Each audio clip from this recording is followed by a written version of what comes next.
త్వరలో తెలంగాణ మంత్రివర్గ విస్తరణ జరగనుంది. కొత్తగా నలుగురికి మంత్రి పదవులు దక్కనున్నాయి. అసెంబ్లీ బడ్జెట్ సమావేశాల కంటే ముందే మంత్రివర్గ విస్తరణ జరగనుంది. బీఆర్ఎస్ నుంచి వలసలు జొరందుకున్న నేపథ్యంలో మంత్రి పదవుల కోసం తీవ్ర పోటీ నెలకొంది.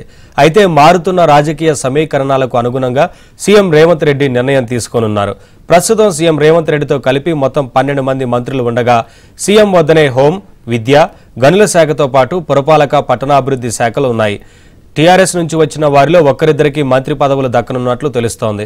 గ్రేటర్ హైదరాబాద్ నుంచి ఒకరికి అవకాశం ఉండే ఛాన్స్ ఉంది. రంగారెడ్డి, హైదరాబాద్, నిజామాబాద్, ఆదిలాబాద్ జిల్లాలకు మంత్రి పదవులు దక్కలేదు. అయితే ఉమ్మడి రంగారెడ్డి జిల్లా నుంచి పరిగి, ఇబ్రహీంపట్నం ఎమ్మెల్యేలకు మంత్రి పదవులు దక్కనున్నట్లు సమాచారం. అటు ఉమ్మడి నిజామాబాద్ జిల్లా నుంచి బోధన్ నుంచి సుదర్శన్ రెడ్డి, ఎల్లారెడ్డి ఎమ్మెల్యే మదన్ మోహన్ రావు పేర్లు పరిశీలనలో ఉండగా ఉమ్మడి ఆదిలాబాద్ జిల్లా నుంచి మంచిర్యాల ఎమ్మెల్యే ప్రేమ్ సాగర్ రావు, చెన్నూరు, బెల్లంపల్లి ఎమ్మెల్యేలు వివేక్, వినోద్ పేర్లు పరిశీలనలో ఉన్నాయి. ఉమ్మడి కరీంనగర్, వరంగల్, నల్లగొండ జిల్లాలకు 2 చొప్పున మంత్రులు ఉండగా మహబూబ్ నగర్ నుంచి సీఎం రేవంత్ రెడ్డి, జూపల్లి కృష్ణారావు, మెదక్ జిల్లా నుంచి దామోదర రాజనరసింహ ఒక్కరే మంత్రిగా ఉన్నారు.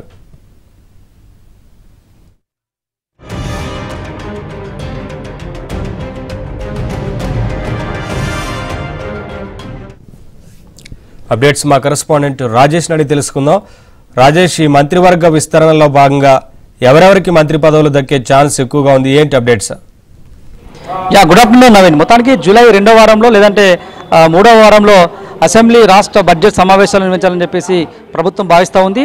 వాస్తవానికి దానికంటే ముందే పీసీసీ మార్పు లేదంటే కేబినెట్ విస్తరణ ఉండే అవకాశం ఉన్నట్లు కూడా మొదట చర్చ జరిగింది. అయితే ఇంకో రకమైన చర్చ కూడా ఉంది. అసెంబ్లీ బడ్జెట్ సమావేశాల తర్వాత పూర్తిస్థాయి పరిపాలనా పరమైనటువంటి అంశాలపై దృష్టి పెడుతూ పీసీసీ మార్పు లేదా మిగతా 5గురికి సంబంధించినటువంటి కేబినెట్ విస్తరణకు సంబంధించిన విషయంలో కీలకమైన నిర్ణయం తీసుకోవాలని చెప్పేసి ముఖ్యమంత్రి రేవంత్ రెడ్డి భావిస్తున్నట్లు కూడా తెలుస్తుంది. అయితే పరిపాలనా పరమైనటువంటి అంశాల్లో పరిపాలనా పరమైనటువంటి నిర్ణయాల్లో వేగం పీస్తున్నటువంటి పరిస్థితి ఉంది. కాబట్టి దానికంటే ముందుగానే ఇటు పీసీసీ చీఫ్ మార్పు లేదా కేబినెట్ విస్తరణకు సంబంధించినటువంటి నిర్ణయం ఉండే అవకాశం ఉన్నట్లు కూడా భారీగా చర్చ జరుగుతుంది. దాంతో పాటుగా మారుతున్నటువంటి రాజకీయ సమీకరణాలకు అనుగుణంగా ఇప్పటికే ఇటు బీఆర్ఎస్ పార్టీ నుంచి పలువురు ఎమ్మెల్యేలు కాంగ్రెస్ పార్టీకి ఊరికి చేరారు. మరికొద్దిమంది ఎమ్మెల్యేలు చేరేందుకు సిద్ధమవుతున్నారంటూ వార్తలు వస్తున్నటువంటి నేపథ్యంలో పర్టికులర్గా గ్రేటర్ హైదరాబాద్లో కాంగ్రెస్ పార్టీకి పూర్తిగా పట్టు లేదు. కాబట్టి ఈ కేబినెట్ ఎక్స్టెన్షన్లో భాగంగా బీఆర్ఎస్ పార్టీ నుంచి వస్తున్నటువంటి కొంతమందికి ఒకరిద్దరికి కేబినెట్లో ఛాన్స్ ఉండే అవకాశం ఉన్నట్లు కూడా జోరుగా చర్చ జరుగుతూ ఉంది. ఎందుకనంటే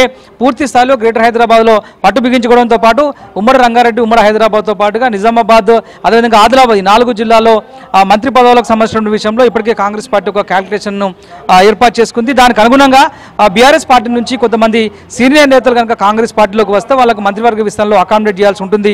ఎందుకంటే వారు ప్రస్తుతం బీఆర్ఎస్ పార్టీలో ఉన్నటువంటి 5-6 ఎమ్మెల్యేలందరూ కూడా గతంలో చంద్రబాబు నాయుడు కేబినెట్లో మంత్రిగా పనిచేసిన అనుభవం ఉంది. అదేవిధంగా రాజశేఖర రెడ్డి కేబినెట్లో మంత్రిగా పనిచేసినటువంటి అనుభవం ఉంది. కాబట్టి వాళ్ళందరినీ కూడా కాంగ్రెస్ పార్టీలోకి తీసుకున్న తర్వాత మంత్రి పదవులకు సంబంధించిన విషయంలో అకామిడేట్ చేస్తే కనుక మరింతగా వాళ్ళని వాడుకునేందుకు వెసులుబాటు ఉంటుంది. అది గ్రేటర్ హైదరాబాద్లో ఒక ఇద్దరికి అవకాశం ఇవ్వడం వల్ల పార్టీకి కూడా కలిసి వచ్చినటువంటి అవకాశంలో రాష్ట్ర ప్రభుత్వం ఉన్నట్లు, కాంగ్రెస్ పార్టీ ఉన్నట్లు కూడా తెలుస్తుంది. ఇక దీంతో పాటుగా ఉమ్మడి జిల్లాలుగా చూసుకుంటే కనుక ఒక్కొక్క జిల్లా నుంచి ఒకరిద్దరికి ఇప్పటికే మంత్రివర్గంలో 12 మందిలో ఉన్నటువంటి మంత్రివర్గంలో ఎక్సెప్ట్ సీఎం మినహాయిస్తే మిగతా 11 మందిలో ఒక మెదక్ జిల్లా నుంచి, ఉమ్మడి మెదక్ జిల్లా నుంచి దామోదర రాజనరసింహన్ మినహాయిస్తే మిగతా ఉమ్మడి 10 జిల్లాల నుంచి ఇద్దరిద్దరు మంత్రులు ఉన్నటువంటి పరిస్థితి ఉంది. కాబట్టి మిగతా 5గురికి సంబంధించినటువంటి విషయంలో ఎవరెవరికి అకామిడేషన్ చేయబోతున్నారు, ఎవరెవరికి అవకాశం రాబోతున్నటువంటి అంశంపై అయితే సర్వత్రా చర్చ సాగుతుంది. ఎందుకనంటే ఒక మొన్నటి వరకు అసెంబ్లీ సమావేశాల కంటే ముందుగానే పీసీసీ చీఫ్ మార్పు లేదంటే కేబినెట్ విస్తరణ చేసుకుని అసెంబ్లీ సమావేశాలకు వెళ్తే బాగుంటున్నటువంటి ఆలోచనలో ఉన్నట్లు కూడా ఒక ప్రచారం జరిగింది. అయితే పూర్తి స్థాయిలో బడ్జెట్ సమావేశాలు ముగిసిన తర్వాత లోకల్ బాడీ ఎన్నికలకు దగ్గర పడే అవకాశం ఉంటుంది. కాబట్టి తర్వాతనే ఈ పీసీసీ చీఫ్ మార్పు లేదంటే కేబినెట్ విస్తరణకు సంబంధించిన అంశంలో నిర్ణయం తీసుకోవాల్సిందిగా ఓ చర్చ జరుగుతున్నట్టు అయితే తెలుస్తుంది. సో మొత్తానికి ఇటు అసెంబ్లీ బడ్జెట్ సెషన్స్ ఏవైతే ఉన్నాయో ఆ సెషన్స్ కంటే ముందే ఈ నిర్ణయం జరిగే అవకాశం ఉన్నట్లయితే ప్రభుత్వ వర్గాల్లో జోరుగా చర్చ జరుగుతుంది. గతంలో చాలా మందికి ఇటు కేబినెట్లో అవకాశం కల్పిస్తారంటూ కూడా కాంగ్రెస్ పార్టీలో చర్చ జరిగింది. సో అటువంటి వారిలో చాలా మంది కొన్ని జిల్లాల వారిగా ఎక్స్పెక్ట్ చేసినటువంటి వారైతే ఉన్నారో వారందరికీ అకామిడేట్ చేస్తారా, లేదంటే రాజకీయ సమీకరణాలకు అనుగుణంగా బీఆర్ఎస్ పార్టీ నుంచి వచ్చేటువంటి ఒకరిద్దరికి అకామిడేట్ చేసి మిగతా వారికి అకామిడేట్ చేస్తారని మాత్రం చూడాల్సిన అవసరం అయితే